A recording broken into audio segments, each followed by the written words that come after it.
Ebanghelyo sa atong Ginoo. Daigon ikaw, O Kristo. Mayong buntag sa tanan nga igsoon. Siguro kung primero pa nato nga nadungog, no niadtong primero pa nakadungog sa Ebanghelyo karon,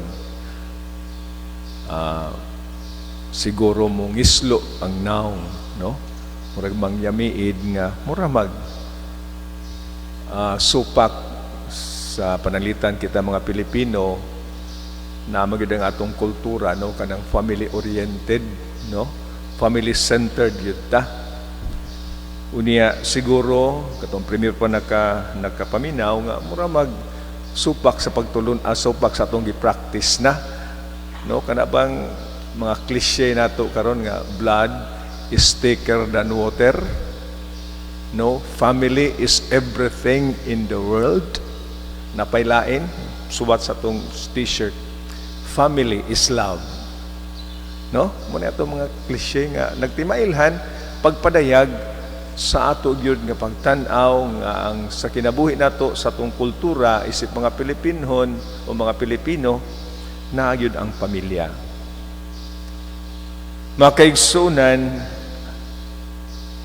maslawom ang gipasabot, wala ni magsalindot, wala ni siya magpadaplin o magpapas sa pagtulunan kabahin sa value of family. Ang gipasabot mga kaigsunan nga gawas sa pamilya diin kita, no, na family related by blood, diin kita naugmad, diin kita mulambo, diin diha gyud magsugod, no, ang usa ka eskwelahan o ang katekesis na agyod aron maugmad ang mga Kristiyano mga mithi. Nagpabilin kini mga kaigsunan. Ang gipasabot dinhi nga doon natay mas lapad usab nga pamilya. Numdumo kanang magpabunyag sa mga bata. Inigsugod yun, i-welcome dayon ang bata o ang mga bata. Unya markahan dayon krus ang agtang nila. O sa wala pa ni ang COVID, wala pa ni ang virus, wala pa ni krisis sa panglawas. Gawa sa pari nga mo markag cross, no, sa agtang sa bata, sundon sa ginikanan, sundon usab sa mga ninong ug ninang. Nga moingon dayon kining atong pagmarka og cross sa agtang sa bata, pag-welcome kaniya o kanila nga bag-ong membro sa usa ka pamilya diha sa pagtuo, Kristohanon nga banay. Ug mao ning gipasabot ko mga kaigsunan sa Ebanghelyo, na kinsa katong akong inahan ng mga igsuon atong nagbuhat sa gisugo sa akong amahan nga tuwa sa langit. So mao ni ang gipanapdan, mao ni ang gitawag nato, no, gi-emphasize karon nga mas lawom nga kahulugan unsa man ang pamilya. Pamilya, no, family by blood, family by choice or vocation, siguro maamin nato og family, no, by faith din kita membro ni ini. Muna nga nindot kay makaigsunan kay doon na ni relasyon. Wa magpasabot ka katulang membro sa atong Kristiyanong katilingban o katong magsunod, no, sa kabubuton sa man ato sa mga sugo sa kabut samahan, no, katuwa sa langit. Din anha lang nato sunda, no, gawas atong pamilya by blood, apan kinahanglan di ay nga maugmad gyud ang mga Kristohanon mga mithi diha. Kay mao gini siya ang mada nga mga batasan kung kita diha, no, magpuyo sa atong Kristohanon, no, nga pagtuo nga kita related, no, we are a family by faith. Mauna nga usa sa mga peligro mga igsuon kung dili gali maugmad kini mga mithi nga Kristohanon diha sa banay pamilya.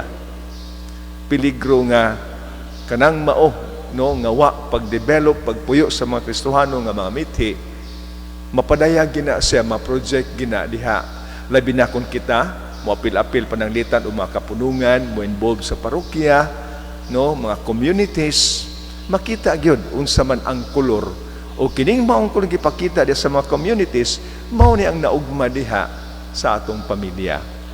Kay eskwelahan, katekesis, labi na ang pag-involve, labi na sa maginikanan. So mao kini mga kaigsunan ang importante atong pamalandungan, no, ang mga gitawag dito. Although ang mga positibo nga aspeto niini pananglitan diya sa panimalay naugmad gyud, no, kay family is love, no. Nya usa may mga lintunganay aning mga gitawag nato family is love.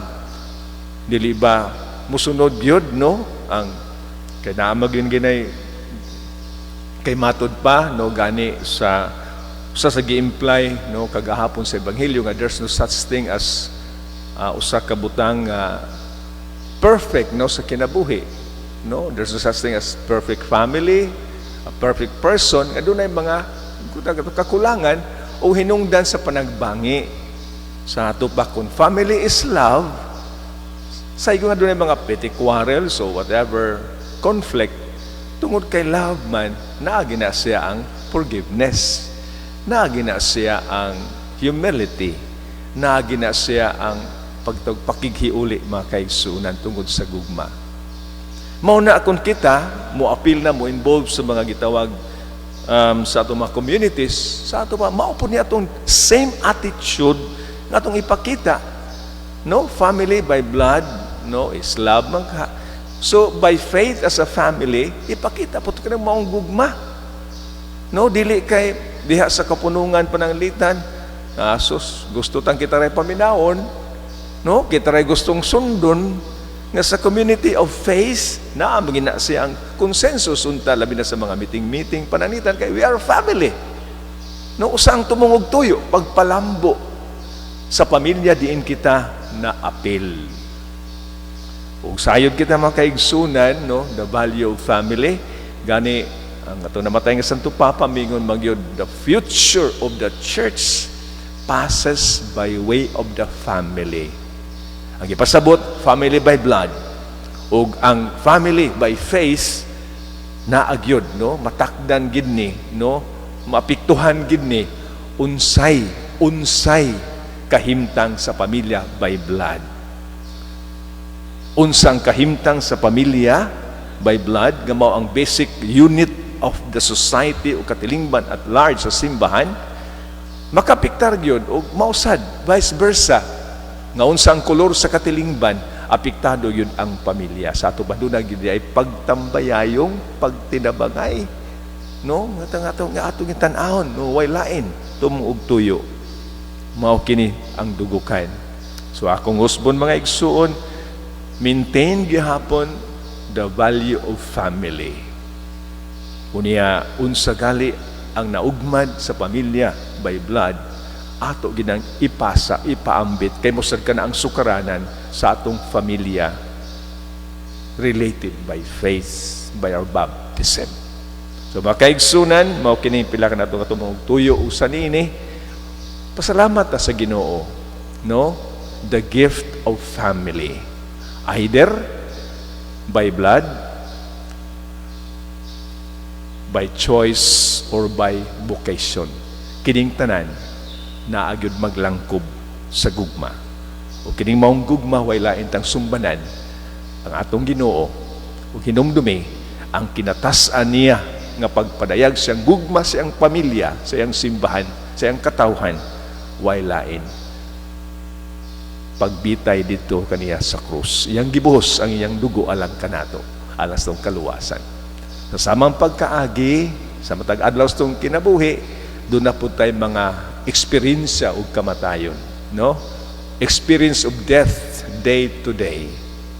Pananglitan kining pagpaubos, kamatayon na itong kaugalingon, pagsakripisyo. Mao na nga itong yampo karon sa kinabuhi, ug unta dugang grasya nga unta atong mapuy-an ang mga mithi nga napuyo diya sa pamilya o diha makatakod sa atong dakong pamilya, ang simbahan. Amen. Amen. Manindog paliw.